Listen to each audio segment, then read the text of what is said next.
Hey everybody, Kyle Sasser here, and this is BizTweaks. Today I had a couple of questions come in from two different sources. One was an online forum and the other was an email. But basically kind of revolving around the same core issue that I wanted to address to you today. So the two questions were, hey, I'm thinking about starting a game store with 4 other partners where people can gather and play Magic the Gathering. What do you think? And then the other question was, and for those that don't know, Magic the Gathering is it's like a card game that you play. It's been around for years. It's very popular. I personally don't play Magic the Gathering, but I've been on the periphery of that. I've been on the periphery of Magic the Gathering for a while. I play other board games and fun stuff like that. And then the other question was, hey, thinking about buying a restaurant.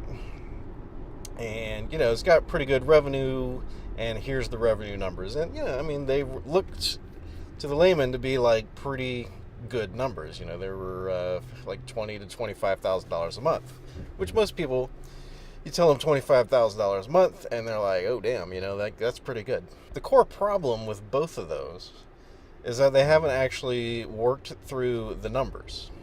It's always critical to work through the numbers whenever you're thinking about starting up a new business to see what, at least what the potential is that you can aim for.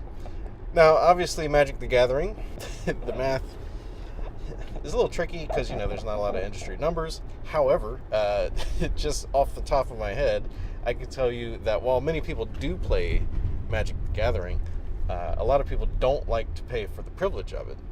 A couple other issues with this. So originally the guy had no capital, no retail experience, no tournament organizational experience, has no network of existing Magic the Gathering players. He's moving into a new area, so he doesn't even know locations. Basically, that is entirely a recipe for disaster and failure when it comes to retail. Whenever you're opening a business, you should have at least one leg up on something, like have one advantage. This guy, I'm sure he knows how to play Magic the Gathering, but that's not really going to translate into business. Like, that'll translate into, how to play Magic the Gathering. But that, people aren't going to pay you because you know how to play Magic the Gathering. Now, with the low revenue, then you also have the quote-unquote business partners that he said he was bringing in there, which was... and again, this was still very initial phases, mostly because he stated that one person has really good credit and, that they're going to be kind of the money persons, which tells me that which tells me that basically they're probably going to be leveraging credit cards. I kind of doubt the person has like $60,000 to $80,000 credit limit on credit cards, because otherwise they'd probably be like, yeah, this sounds like a pretty bad investment. Not saying it's impossible. One major misunderstanding is people think that with great credit you can get a small business loan. That is not the case. Businesses are tremendously high risk, so you usually have to put up something of value that you actually own as collateral. So that's going to be a house or a car that you own outright, maybe some real estate, investment properties, like longer term secured investments, maybe like CDs, something like that. Like you can't just walk in a bank and be like, oh, I'm opening a business and I have great credit, and they're going to be like, oh, here's $200,000, here you go. It does not work that way.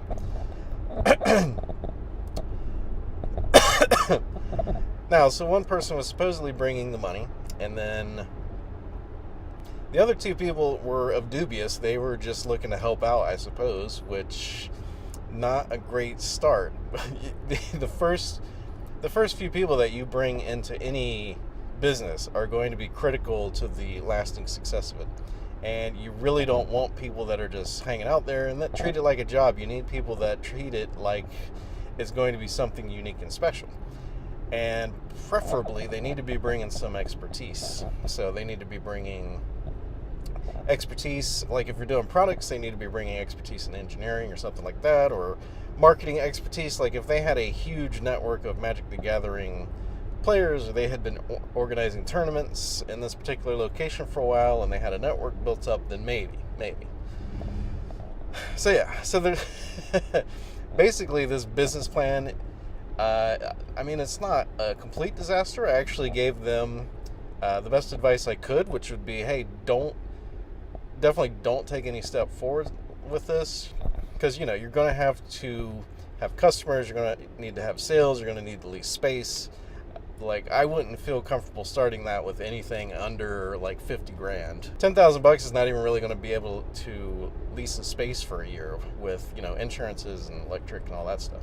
So the advice I gave him was like, hey, I was like, it's great you want to do this and all. I was like, why don't you just do some proof of concepts first, organize some local Magic players, probably at like a pub. Like, I know they're very friendly to, groups of people getting together and playing games. So, put together a local meeting of Magic the Gathering players at a pub. Once that gets bigger, then maybe organize a tournament just to generate some more buzz and interest. You can start to generate some revenue off of that, off tournament entries. And yeah, because everyone always wants to go big. They always want to get the retail space. The problem is you have to be able to support that retail space on your own for the year or two that it's going to take you to figure out how to perfect this business and how to get people to show up. If you don't have the capital to run that retail space with no customers for a year or two, you're probably going to fail. And that's why most retail places close up, because they cannot sustain through that initial opening period until they figure it out and have enough customers that they can sustain long term. Yeah, so that was my advice to him. Other guy was talking about a restaurant business, which is already a red flag. People trying to get into the restaurant business with no restaurant experience, major red flag. There's a reason why 80% of all new restaurants fail, and primarily that's the reason why. So the numbers they were kicking around was that it's an existing business, and they generate anywhere between $15,000 to $25,000 a month, which sounds great, but once you factor in that they have multiple employees that have to be there, you have lease space, you have insurances, they had a liquor license, so you had the licensing and insurance stuff that goes along with that, electric, buying supplies, losses, equipment failures and all that stuff that happens in any restaurant business over the course of the year. And it was basically ended up with about something like $42,000 left over at the end of the year, which would then be split between two people. So they would have ended up working 40 to 60 hours a week on this restaurant business for something that would amount to like $16,000 to $20,000. Does not sound like too good of a deal to me. So now, again, there's always different ways to do it. Again, people with no restaurant experience, they always want to buy the retail space. They want to try to take that on. Again, you have to be able to sustain that for multiple years until it becomes sustainable, or you figure it out, or you have enough failures that you know what not to do. You have to have enough money to be able to support that. And I'm sure all of you have noticed how many restaurants open and close and how many retail stores open and close. I guarantee you not one of those people opened one of those up with like, hey, you know what? I'm going to aim for failure here. I'm going to aim to fail at this endeavor, and I'm going to do my hardest just to fail. No. They make the same mistakes that other people that don't have experience in those industries make.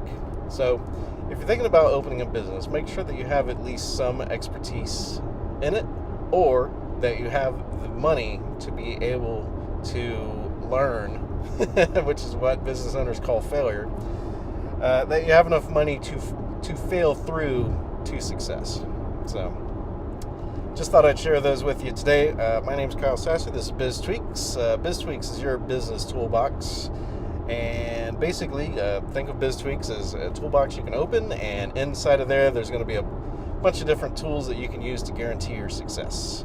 And these tools are shared from both myself and other successful business owners, salespeople, marketing, HR reps and all that good stuff. So obviously we are in video format here. We're also available as a podcast. Website is BizTweaks.com. And yeah, we got some cool memberships with some great business tools that come with it for free that's basically going to give you a jump start on creating a successful business. It's mainly the two main things that I feel every successful business needs is a good CRM and a decent website. So as part of the membership package, I give those to you for free and also tell you how to use them. So BizTweaks.com, that link's below. Thanks for tuning in, and I'll talk to you soon.